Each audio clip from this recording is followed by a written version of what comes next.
আজকের কথাগুলো আল্লাহর হস্তে মাথায় নেওয়ার চেষ্টা করুন। শিশুকে জন্মের পর থেকে ইলেকট্রনিক মিডিয়া থেকে পায়ে ধরে বলছি দূরে রাখেন। আপনি স্টেজে আসেন, আপনার পায়ে ধরে বলছি আমি, ওর জীবনটা আপনি নষ্ট করে দিয়েন না, ওরে দূরে রাখেন।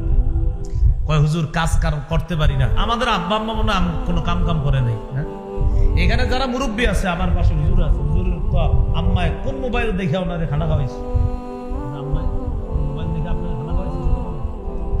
ওই সময় তো মোবাইলই ছিল না। তো উনি এত বড় সাইকুল হাদিস হয়ে এখন সভাপতি হয়েছে কেমনি? এখানে মঞ্চে কত আলেমরা আছে, ইমামরা আছে। ওই যে উনি লাল দাড়ি, আপনার আম্মা আপনার কি মোবাইল দেখে খানা খাওয়াইছে? আপনি কিভাবে মুরব্বী হয়েছে? সবাই শিখেন, বিষয়টা হাসিন না, শিখেন। আম্মা ছিল, আমাদের আম্মা, আমাদের তো এইভাবে আমগরে তো বড় করছে কোথায়?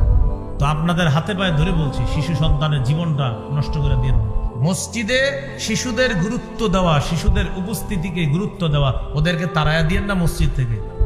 হ্যাঁ, একটা কথা মনে রাখবেন, শিশুদেরকে মসজিদে একসাথে দাঁড়াইতে দিয়েন না। ওরা একসাথে দাঁড়াইলে মসজিদ আর এখানে রাখবে না, ওটা অন্যদিকে নিয়ে যাবে। এই জন্য আপনি কি করবেন, মসজিদে নেওয়ার পর শিশুকে, অভিভাবক 5 জন শিশু নিয়ে মসজিদে গেলেন, আপনি এক কোনায় দাঁড়াবেন, আরেকজন আরেক খাম্বার পাশে দাঁড়াইবেন, আরেকজন আরেক কোনায় দাঁড়াবেন। মানে শিশুদেরকে একসাথে দাঁড়াইতে দিয়েন না।